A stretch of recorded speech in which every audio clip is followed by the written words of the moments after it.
김학의 전 법무부 차관에 대한 뇌물 혐의 관련 수사가 초입기에 들어갔습니다. 검찰은 김 전 차관이 건설업자 윤중천 씨로부터 사건 해결 청탁과 돈 봉투를 받았다는 진술을 확보한 것으로 알려졌는데요. 그런데 2013년 경찰의 첫 수사 때에도 같은 진술이 있었는데 그때는 전혀 수사가 이루어지지 않았습니다. 친절한 뉴스에서 이 내용 자세히 짚어보겠습니다. 우정화 기자. 윤중천 씨가 김 전 차관에게 여러 차례 흰색 봉투를 건넸다. 당시 목격자가 진술한 내용이죠. 네, 이 목격자는 김 전 차관에게 성폭력을 당했다고 하는 피해 여성인데요. 지난 2007년에 윤 씨가 김 전 차관에게 바로 흰색 봉투를 전달하는 것을 봤는데 그게 여러 차례였다는 겁니다. 그렇다면 이 봉투가 전해진 이유가 뭘까요? 목격자의 진술로 짐작해 볼 수가 있습니다. 목격자는 윤 씨가 사기 사건에 연루돼 구속된 지인을 잘 봐달라면서 이 흰 봉투를 전달했다고 진술했습니다. 청탁을 했다는 거죠. 그리고 김 전 차관이 그거 내가 전화해놨다. 잘 될 거야라고 말한 장면을 직접 보고 들었다고까지 진술했습니다. 이뿐만이 아닙니다. 윤 씨가 자신이 고소당한 사건도 해결해달라고 김 전 차관에게 부탁을 했고 김 전 차관은 관계자들에게 전화해뒀다고 답하는 걸 역시 봤다는 겁니다. 그러면서 특히 윤 씨가 사건 청탁을 한 뒤엔 반드시 김 전 차관과 자신이 성관계를 갖도록 강요했다고 진술했습니다.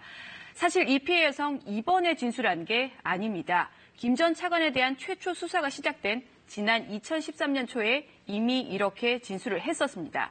그런데 당시의 경찰 조사는 전혀 이루어지지 않았습니다. 네, 그런데 진술이 이렇게 구체적인데 경찰이 왜 그 당시에 수사를 안 한 겁니까? 네, 당시 경찰 수사팀 관계자는 김학이란 이름만 들어가도 검찰이 관련자들의 영장을 반려했었다고 주장했습니다.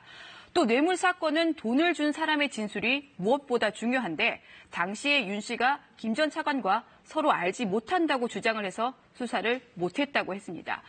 뇌물 의혹 관련 당사자인 김 전 차관 그제 입장을 내고 뇌물수수 의혹은 사실이 아니라고 밝혔습니다.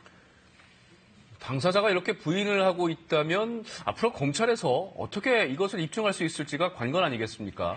네, 그렇습니다. 김 전 차관 일단 혐의를 부인하고 있는데 정말 아니라는 건지 아니면 검찰이 절대 입증하지 못할 것이라는 자신감 때문인지 그 속내는 알 수가 없습니다. 일단 검찰이 확보한 건 흰 봉투를 건네는 모습 등을 봤다는 목격자 진술이 유일합니다. 그래서 혐의 입증을 위해서 추가 단서가 반드시 필요해 보입니다. 우선 쉽게는 지난 2013년 최초 수사 때 이루어지지 않았던 김 전 차관의 계좌 압수수색을 생각해 볼 수가 있습니다. 재수사가 결정된 마당에 이번엔 최소 이런 조치들이 이루어지지 않겠냐 이런 관측들이 나오고 있습니다.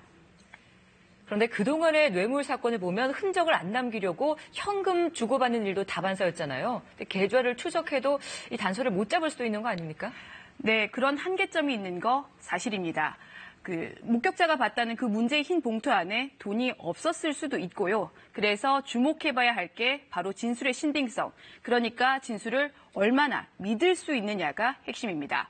앞서 말씀드린 목격자 진술 내용 중에 김 전 차관이 이걸 받고선 전화해놨다고 하는 게 있죠. 이 전화해놨다는 증언이 핵심입니다. 바로 뇌물을 받은 것에 대한 대가를 뒷받침하는 진술이기 때문입니다. 이 진술의 신빙성이 있으려면 당시의 정황을 잘 입증해야 합니다. 이 진술의 신빙성을 높이기 위해선 우선 당시에 대가로 뭔가 이루어진 걸 반드시 확인해야 합니다. 청탁을 했고 그래서 그 대가로 돈이 오간 게 확인되면 법원에서 유죄가 인정된 사례가 많기 때문인데요. 풀어야 할 의혹은 많고 과거 사유에게 주어진 시간은 많지가 않습니다. 친절한 뉴스였습니다.